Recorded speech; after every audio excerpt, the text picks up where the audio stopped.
Hi everyone, my name is Brittany Holzer and I'm the editor on the Wonder Woman titles. And today I would like to welcome you to DC Wonder Woman, Wonder Woman Across the Multiverse, which is a panel brought to you by San Diego Comic-Con as part of San Diego Comic-Con at Home this year. So today I'd like to welcome all of our wonderful panelists, but instead of me giving you their names and introducing them, I'm going to let them introduce themselves. First up, why don't we start with Becky and Michael? Hey, I'm Becky Clinton. I'm Michael Conrad, and together we write Wonder Woman. Yay! Then we want to go to Vita next. Hi, I'm Vita Ayala, and I am co-writing something with Steph Williams, but I'll let her tell you what it is. Hi, I'm Stephanie Williams, and I'm co-writing Nubia in the Amazon with Vita Ayala and collaborating with Alethea Martinez.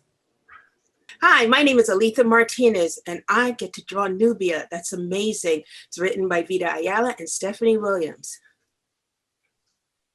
Great. Well, thank you all for introducing yourselves. And I'm going to start things off by asking you a really fun question to get the ball rolling. Why don't you tell us a little bit about the projects you're currently working on, what drew you to it, and what you think fans may especially enjoy about it through the summer and early fall? Why don't we start with Becky and Michael again? Yeah, together we write Wonder Woman, and right now we kind of started in a very strange place, a place that was strange for Diana as well as kind of for us as readers and fans of hers. At the close of Death Metal, as you know, she had ascended to save the multiverse, and she found herself in an afterlife that she didn't belong in. So she, for months now, she's been trying to find her way back to where she belongs. And along the way, discovering all kinds of problems in the afterlife that she's been working to solve in order to get back to where she belongs and to be the Wonder Woman that we all know and love. It's been kind of like a whirlwind tour of the Spear of the Gods and the multiverse. So it's been crazy to write. There's been a lot of surprises that we've been surprised a lot by the things we're learning about Diana and the things that she's done. So that's always fun when you find yourself writing something and then it just kind of goes off the rails a little bit, which I think is kind of, really good for Wonder Woman. It makes it a good place for new readers to jump on if you aren't super familiar with Diana and her mythos. For elements of this story, she's been kind of relearning who she is, and it's going to be really exciting when she becomes fully realized again, and we're able to kind of celebrate along with her knowing who she is, us as readers having a new understanding of this new status quo that's very much based on the 80 years of lineage and storytelling that came before us. Well, I was going to say, speaking of Sphere of the Gods, do you have a favorite place that you've visited so far in the story? Oh, goodness. That's hard. I think I would have to say it's Elfame for me, which is the land of fairy. And so that was kind of fun to do superhero stories in fairyland, I guess. Nice. And you had a special guest star artist for that. Can you give us a little more info? We got to work with Jill Thompson on the Elfame issue, who is legendary. She's one of my favorite artists. She's one of my favorite people. She's painting the entire thing and it looks ridiculous. Wow. It's so good. Michael is probably the biggest. I'm so over the moon about it. I've been a Jill Thompson fan my entire life. I think she's beyond being an icon. She's just one of the most vital creators out there right now. And to see her come to Wonder Woman and to contribute to something that we're doing is just, I can't stop smiling about it. He couldn't speak after he read the email that she he was like speechless. Like that's the kind of like I love hearing that. And I was going to say, speaking of speechless, Vita and Steph, you are working on a really important character of the DC universe that hasn't quite gotten the spotlight in our past, but now as part of the bright future is going to play a leading role. Can you tell us a little bit more about Nubia and the Amazons? Yeah. I'll let Steph do all the deep dive stuff. But I did want to point out that I think this is the first time she's had her own solo title at all, right? Like this is it. Yeah, I think so. We did have a little bit of a future state story, which was drawn beautifully by Gorgeous. Aletha, and I definitely want to ask more questions about that. But yeah, I think this is her first time getting a solo title and, you know, a full story all about Nubia in the DC universe. Yeah, I'm so stoked about that. I'm just in it to be able to work with Aletha and Steph. So that's really why I'm here. The dream team. Yes. Listen, either one of them, great together, blows my mind. The stuff that Aletha is sending, all the designs and all the new stuff that we won't talk about too much because we don't want to spoil it, is so incredible. But yeah, Steph, I'll let you talk about Nubia.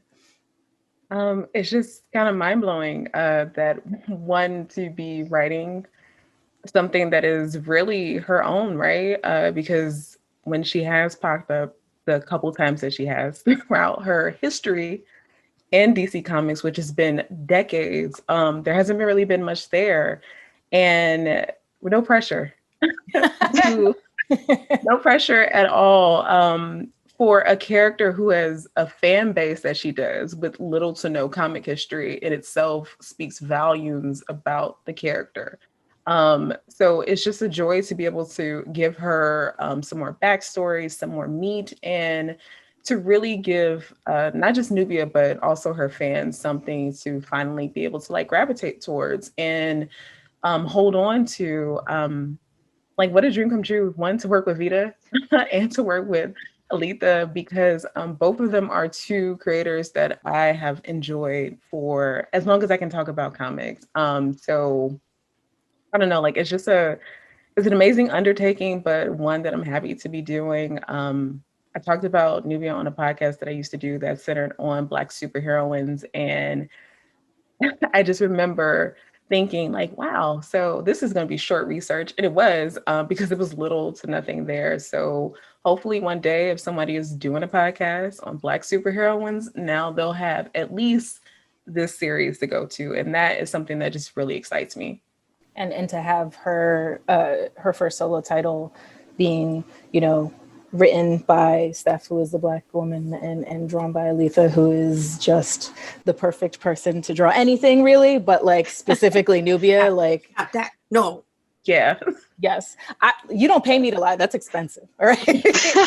So this is really, I think it's historic. And I also think that it's an honor to be able to be a part of that. But I'll let Aletha talk a little bit. Yeah. Can you tell us a little more what it's like bringing Nubia to life, especially now and after your time working on her in Future State and seeing a bit of a future for the character, but now bringing her to the present in her very special role as Queen of the Themyscirans? Well, when I first worked on Future State, just getting the script and I read it and I thought, you know, I'm an old workhorse to this industry. I've been here forever. Since they let the animals off the ark, I came off behind them. And just having drawn a lot of things, but always never Superman or Wonder Woman, never getting anywhere near those two. In fact, feeling a little unworthy of those two. And just that feeling, I can't, there's no way I could approach and even begin to ask to work on something like this. And then suddenly Nubia came along, but she came at a funny time after heroes were no longer heroes. Maybe they were a little bit, you know, needed therapy. A lot of them like stretched out on the couch there, they're into their feelings very, very deeply. And I kind of like took a breath, go, okay, when am I going to read? And then I read this script, this beautiful, wonderful Elle script where she was fighting and she's fierce and she's just big and magnificent. And I'm like, oh my goodness. And they say, and you get to do the redesign. I'm like, no, I don't.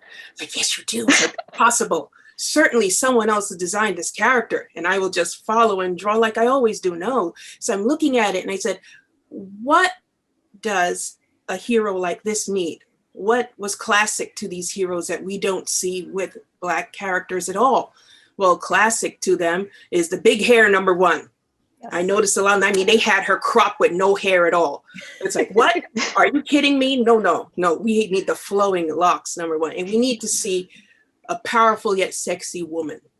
I've noticed that we either get a powerful woman and she's unbeautiful, or we get a hypersexualized woman. can't we meet somewhere in this happy middle and get that hero look, that classic hero mean, and then getting to redesign the bad guy and, you know, bulking her up and making her equal. This was amazing. And I'm like, wow, it's such a ride. Just the whole team, we were enjoying it together. And then it's over, and as usual, I move on to the next book and the next book. It's never anything that I've done. It's what I'm going to do next. And in the meanwhile, I've had a superhero year of myself, and suddenly Nubia comes back.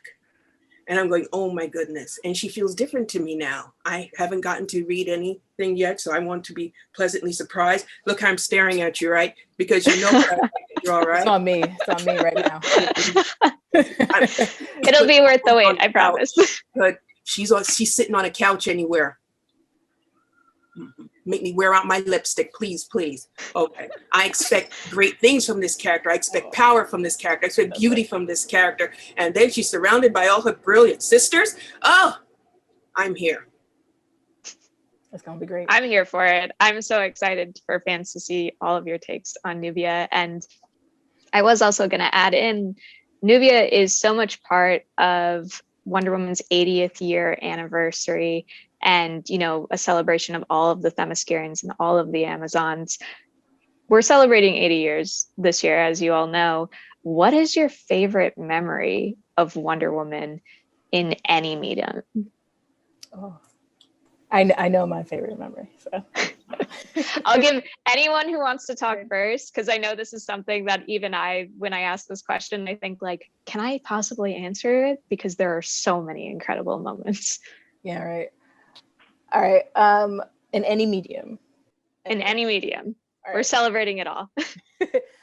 So I'm a huge fan of, Wonder Woman is like my third favorite character of all time. And I'm a huge fan of the Linda Carter show. I'm a huge fan of that show. And I used to skip high school so I could watch it on Sci-Fi Channel. Like, that's how much I love it. And there, in the first episode, it's a long pilot, but she smiles at some point when she goes to Man's World and she sees something that like truly wows her. And Linda Carter's smile in that moment, I was like, oh, that's Diana. That's it.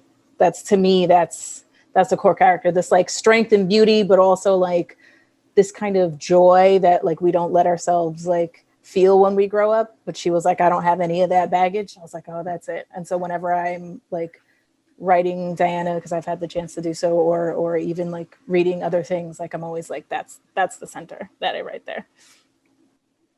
Becky and Michael, how about you? Mine's easy. Anytime I'm asked this, this is my go-to, and it's in New Frontier by Darwin Cook. I keep it on hand all the time. It's, if you want a quick study in how to write superheroes, I think this is a really great place to start, and it's a great place to go back to when you think you know superheroes. Go back to it. There's a scene in it where Wonder Woman is found in Cambodia, and where she has taken these militarized women under her wing and has kind of emboldened them in this, you know, kind of self-defense thing against the Khmer Rouge.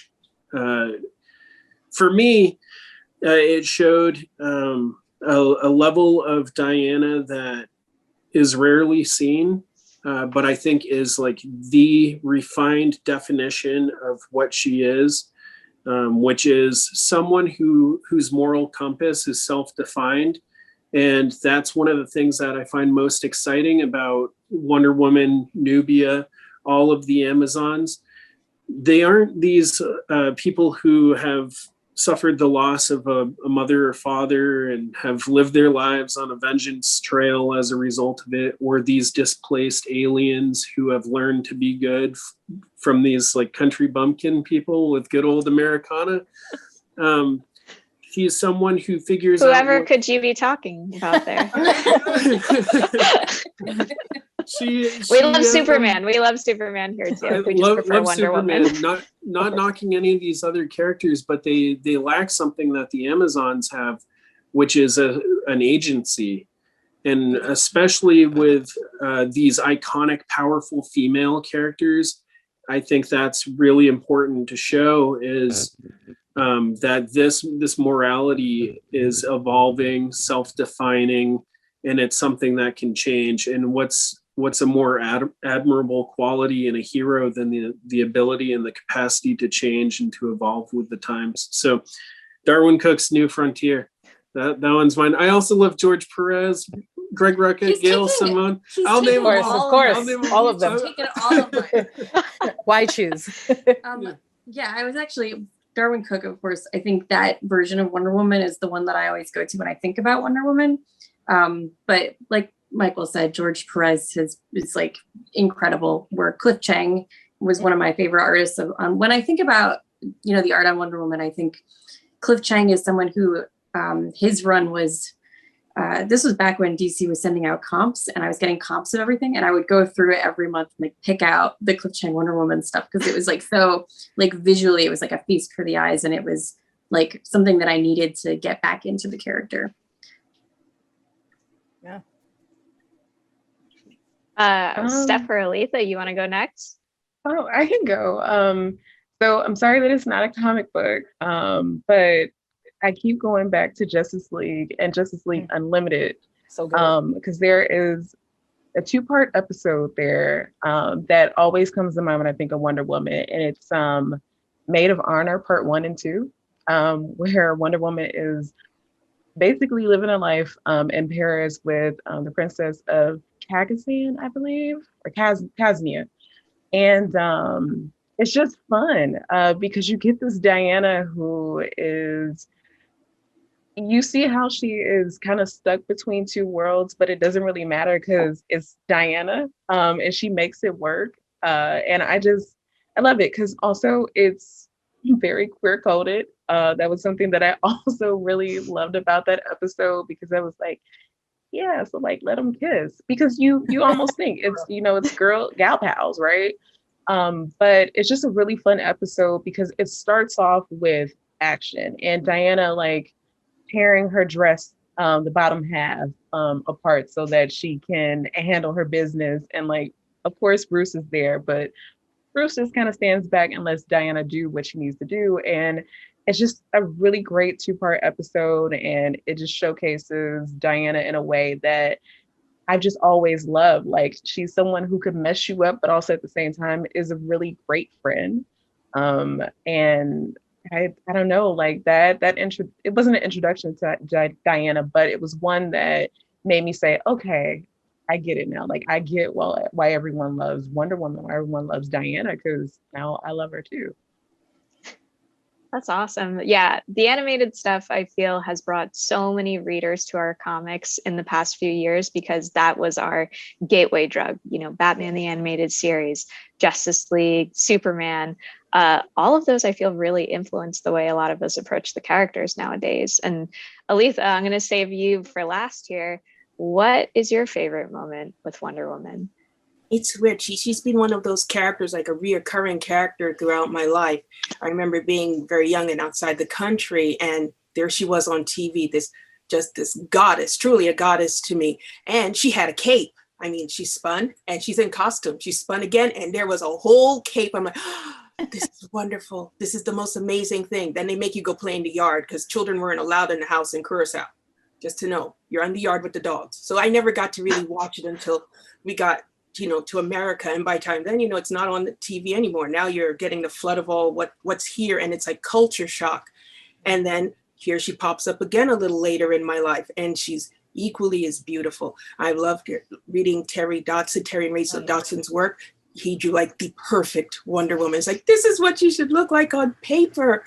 And then coming through again when the first movie came out, and that was her most amazing moment to me because I got to see in a movie theater, there was this huge poster of her, and this like little girl walked up and stared at it and turned around and posed. And I'm like, been waiting for this moment all my life. I realized that she's constantly there, constantly reflecting, but never getting that chance to take that stage as that true hero until that moment to me, watching this wonderful first movie that came out, just walking across the field, taking ownership of herself, and people stating, even men, that I am Wonder Woman. Now she's here, she's arrived.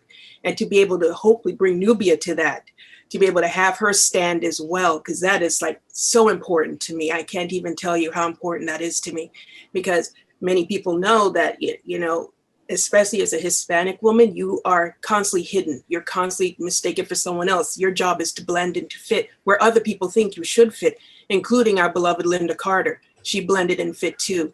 Did not know what she was. And whatever people assume you are, that's the role you take on. And to finally have a role model and to feel like I'm part of something, part of here, not just I'm here for the moment. Please. Thank you so much. And I'll butt in and say I want Nubia in the movies in your design. That's what I want. Yeah, I was gonna say the design that Aletha's put together for this Nubia and the Amazons miniseries. Oh my gosh, I don't think the fans are ready for it. And the moment we start to see cosplay for it, it's gonna be amazing. Like it's the background for my computer. My son came in and he's like, whoa, who is that? He's 5. Really trying to like instill him loving strong women characters. And he does. And he was like, well, mommy, who is that? And I'm like, it's Nubia. Like, who is Nubia? So I sat there and I tried to explain to him for 20 minutes who Nubia was. But like, I want that. Like, I want to see her on the big screen because it's due time. Yeah. Well, we're going to start in the comics and then they're going to follow after us. That's the plan in my head. Okay, well, I think from here, why don't we go a little more specific and talk about the actual series and what's going on? And I can ask a few questions because I'm sure fans would love to hear from our writers and artists, you know, what's going on in the books and what they can have to look forward to. So I'll pose this to the Wonder Woman team first. We talked a little bit about the Sphere of the Gods. In October, she is returning from the Sphere of the Gods. Do you have any fun, exciting plans for Diana now that she's been through this odyssey home? Yes, we do. That was a very maniacal look at each other. We have Like- to see who's going to speak first. Well, it's also like, how much of our hand do we want to show? I think everyone kind of could see the trick that we're pulling, which is that she's going to be gone until her birthday, and then what a beautiful thing, she's going to be reborn into this world, into Yeah. man's world, in the It's- Amazonian world on her 80th birthday. So what an honor. Also, what a challenge. What an incredible burden to bear. But we're gonna bring the noise. It's gonna be awesome. We're such huge fans that we're gonna hopefully give the readership what they want to see, but also give them more. Challenge you a little bit. You know, make it fun. Make it fresh. Yeah, we really, Diana was, you know, she's died and she's in the afterlife, and it's like you really want to give her a break, like a little time to take a rest, but we really didn't give her any time to pause She at all. deserved it. She needs a deserves nap. a break, just a few pages, but we never really gave that to her. It's really go during this whole afterworlds adventure. And when we get back to Earth, it's like we've really, I mean, it would be nice if someone threw a party or something, you know, like if there were people that we could talk to make that happen, maybe, I don't I know, don't know. someone give her a couple pages where she could just But- kind of relax. But is but that it's Diana though? it's She what- can't, does she I don't know how know. to? It's Wonder Take a break. Woman. She's got to beat somebody up, preferably some dude. You know, like let's go beat somebody up. Yeah, I think she's gonna return to a world that has kind of moved on to a degree in her absence as well. You know, A lot's Yara's changed. showed up. Nubia has Yes. stepped into this whole new role. So I think she's going to come back maybe expecting to be Diana's back, everyone celebrate, and maybe they're lightweight, like, hey, it's cool, like Nubia's handling it, your mom's out with Justice League, she's doing cool, like everything's gonna- kind of all right. She's gonna go hang out with the Bonnie McDowell, right? Like they're just gonna Yeah. party. They'll throw a party. Like they know how to Yes, party. Just that look at is- Artemis. If She there's throws a someone party. who knows how to throw a party. Yeah, Yeah, that's that's the right. crew. They'll do Um, axe throwing. It'll be great. Yeah, I think people Like a will Renaissance be, fair. Exactly. people who like Diana of old, you're going to be served, and people who want to see something a little bit different and a fresh take, we're going to try and serve you as well. But ultimately, Diana kind of takes the reins, grabs the lasso, and tells us what to do. I hate when it sounds so pretentious when writers talk like that, but in this case, it's so true. The story is kind of developed really organically, and it's based on a passion for the character and a desire to represent her in a way that makes sense and feels good and feels current while still honoring what came before. So, Yeah. looking forward to getting her back in the world and seeing how she interacts with things. Yeah, things are it's going to be a lot different from our Afterworld story. But I think similar flavor, but it's very different, the things we have planned. Well, I was going to say, speaking of Afterworlds, more about that. You've built a pretty cool supporting cast for Diana, and you can talk a little more about them. I know the fans are wondering, and I'm wondering too as your editor, are we going to see more Siegfried in the future? And for those of you who don't know who Siegfried is, can you give us a little elevator pitch of, the new man in Diana's life? Siegfried is a new friend that she made hanging out in Asgard, based on Sigurd. He's a mythological figure, kind of historical, not really. It's all weird. Travis Moore, we wrote him as like a hunk, basically. He's kind of big. And Travis Moore, like it's a thirst trap, basically, and we fell into it. we thought we were being cute and clever because we developed this character that had this big world and life that we were never going to see. We were never meant to know certain things about Siegfried. We were like, oh, everyone loves Siegfried in Asgard, everyone. Yeah. And he loves everyone. Like, he's just that kind of guy. We weren't expecting Travis to create this being, this entity that everyone universally feels like drawn to. Thankfully, we have so much to say about this character and so much to explore within him that, yeah, it'll be super easy to explore the character a lot more. It's what we secretly wanted, and it's so Travis kind of assured that with the design. Travis locked it in. He locked it in. And to folks out there who love Siegfried, I love you for loving him, because he was a character that we really did a lot of research to qualify certain things about him. I had originally pictured him as he's represented in a lot of media as this like just a big white dude with like flowing blonde locks, and we didn't necessarily want just another white dude running around. So we did a lot of research, and Becky especially found. Well, it's just like there's a lot of trading. People. The Vikings loved to. I mean, they did their fair share of pillaging, but they were also great traders. And they were, they would just park in a place and like settle down. So I was like, bring in a Persian guy, get him. I don't know. There's actually documentation in the historical record that this character that Siegfried may have been based on might have had a Persian background. So to us, it was like, okay, we're ready for the weirdos online who want to say, oh, they're like every person in Valhalla is a white dude. It's like, no, you're absolutely wrong. You're wrong. And Siegfried is gonna not only prove you wrong, but you're gonna fall in love with it. That's true. A lot of people ask if we're gonna see more of Siegfried, and I would always say that depends on like people's reactions to him. Like if people like him, then we're gonna do our best to give him some more time, have him around a little bit more. And people really like him, so I think that will tell you everything that you need to know about Sigmania. He's not just a pretty face either. There's a lot to his character. I've talked about it a little bit on Twitter. But he's a much more dynamic character than he seems currently, and we look forward to. I think he's pretty dynamic.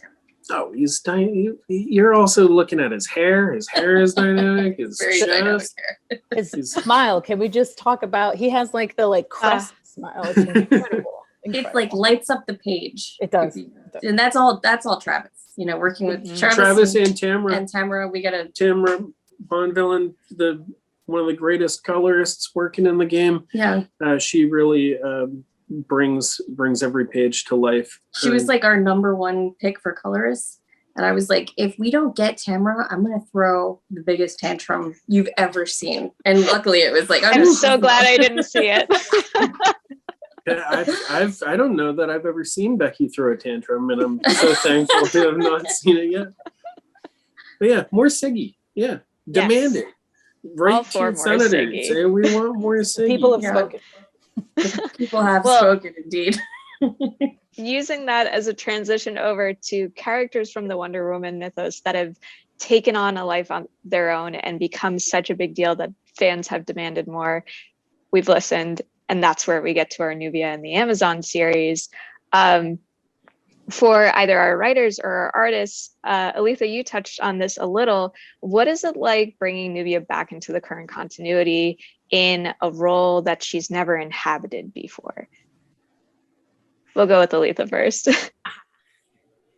It was interesting to me because, again, reading about Nubia, like she's as old as I am, and not really seeing her pop in and pop out, but really not be present. And isn't it always the same? We don't have a hero's journey for her. She sort of just appeared, and we all know the questionable way, the means she got into the world. We're like, what? This is almost fantastical. It's like reading Star Trek, and there's like, what? So there was this white clay, and there was some brown clay right next to it.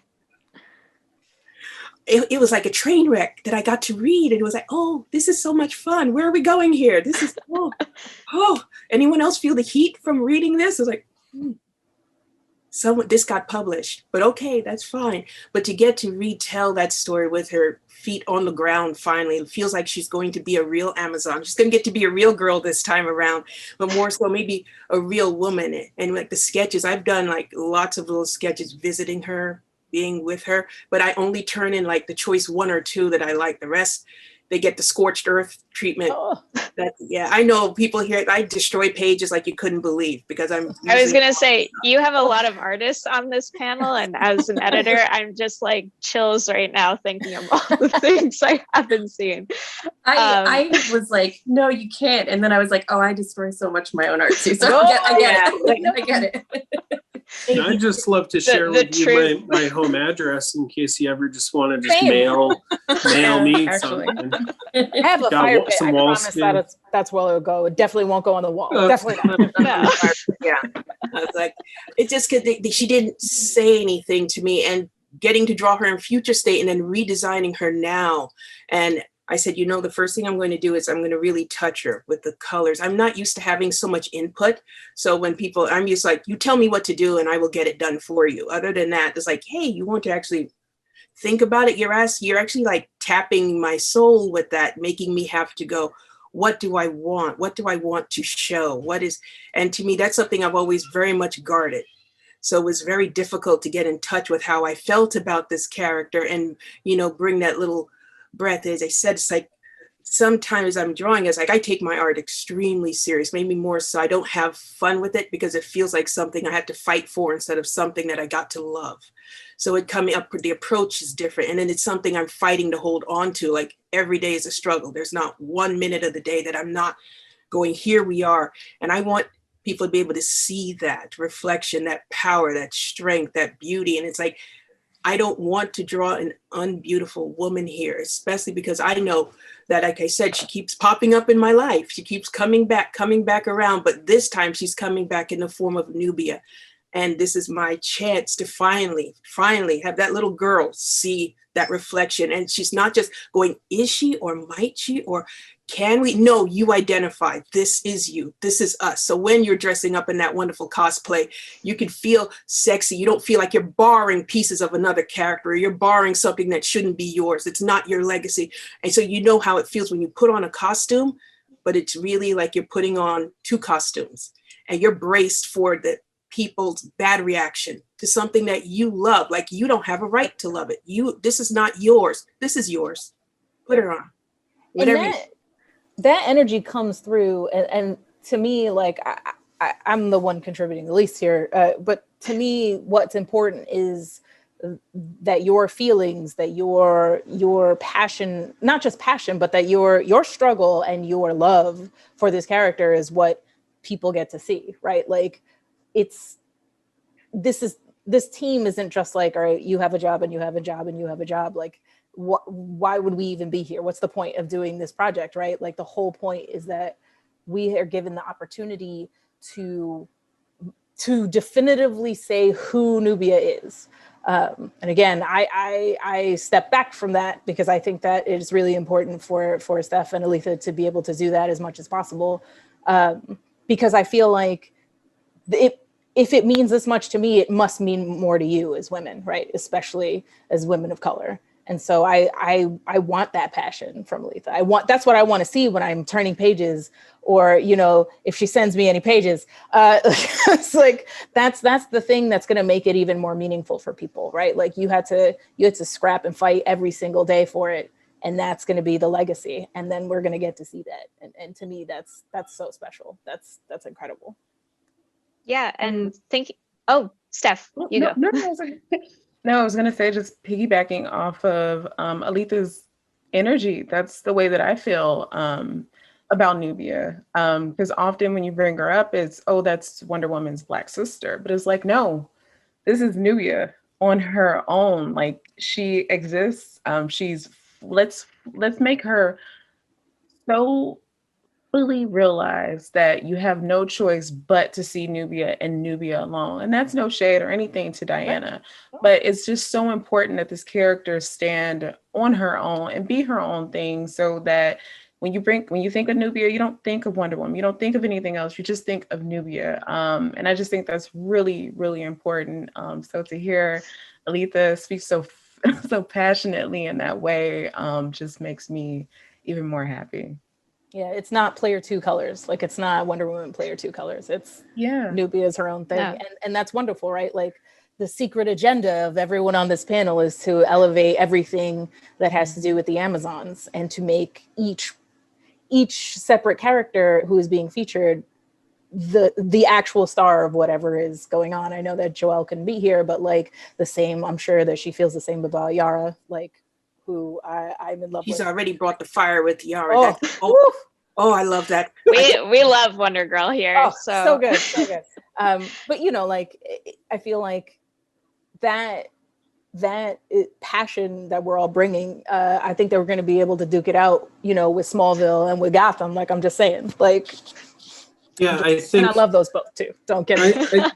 I think we're all of a singular vision in terms of understanding that there's a much bigger world to the Amazons than we know even after 80 years. And to have multiple manifestations of the idea of what a leader among them looks like and acts like and behaves like, there's going to be a whole spectrum to be on display and to be shown. It's not, oh, here's another Amazon, here's a black Amazon, here's a white Amazon. No, that's not what it's about. Yes, there's certain things about ethnicity that's being explored here, but more it's about characters. It's about culture of these women and the different elements of the culture that's being represented. And it's about telling really cool stories that stand on their own, independent of each other, but also have this kind of shared roots of, you know, it kind of came from this thing way back when, before there was real representation being considered and thought of by not just readership, but the creators alike. So I, as a Nubia fan, like, I'm so excited to see like how this is going to shake up the world of the Amazons, to see Nubia truly broken away from the pack and as a leader and as a powerful character. It's going to change the way that we look at Diana. And similarly, it's going to change the way that we engage with all of the Amazons. So as just a fan, as like a Wonder Woman nerd, I like cannot wait for the Nubia book so that I can like learn more about Nubia.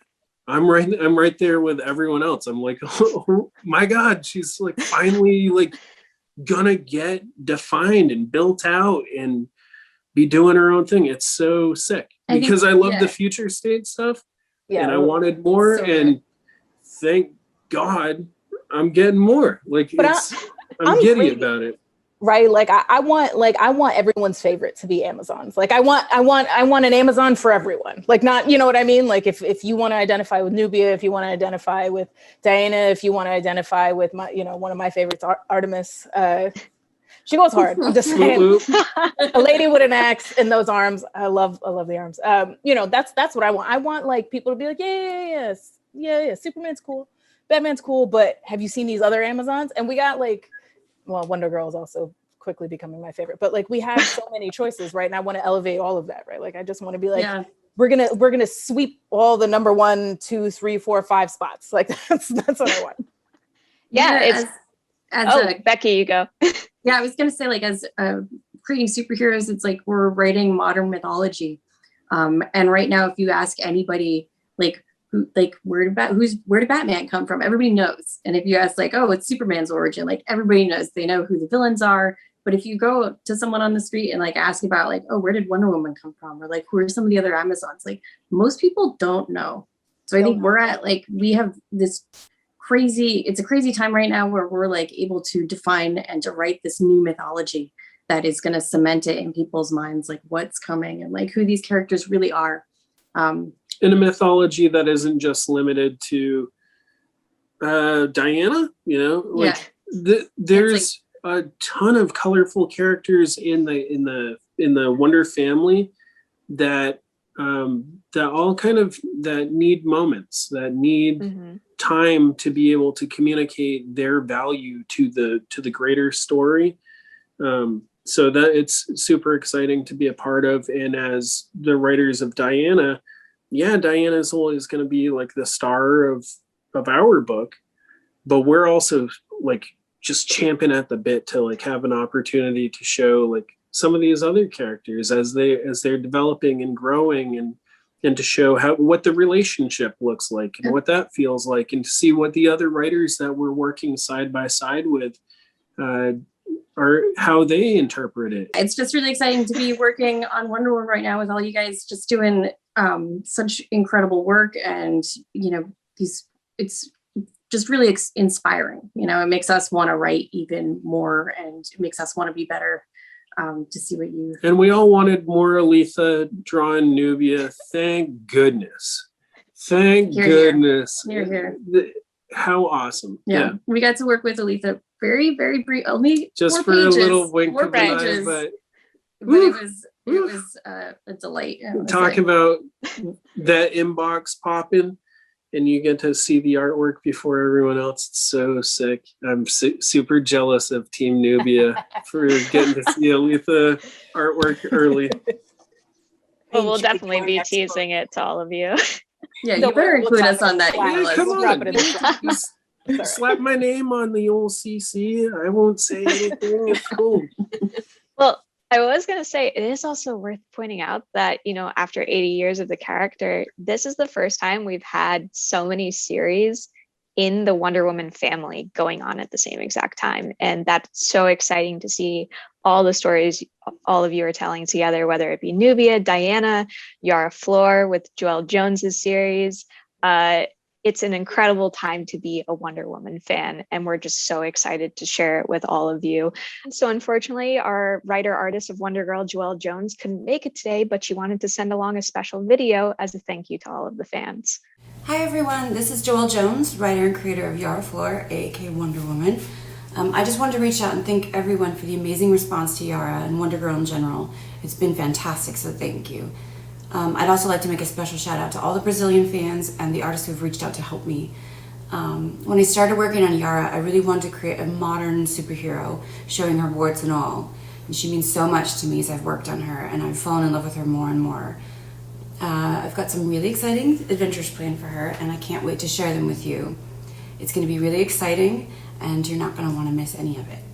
One last thing, I'd like to wish Wonder Woman a very happy birthday. She's had many amazing escapades over the years, but I think my absolute favorite moment is pretty broad. It's George Perez's reimagining of her origin story. It's so huge and dynamic. I love it. But anyway, thank you all for the support, and hang on tight for more adventures with Wonder Girl.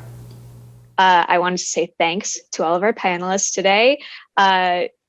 It's been a wonderful conversation, pun intended.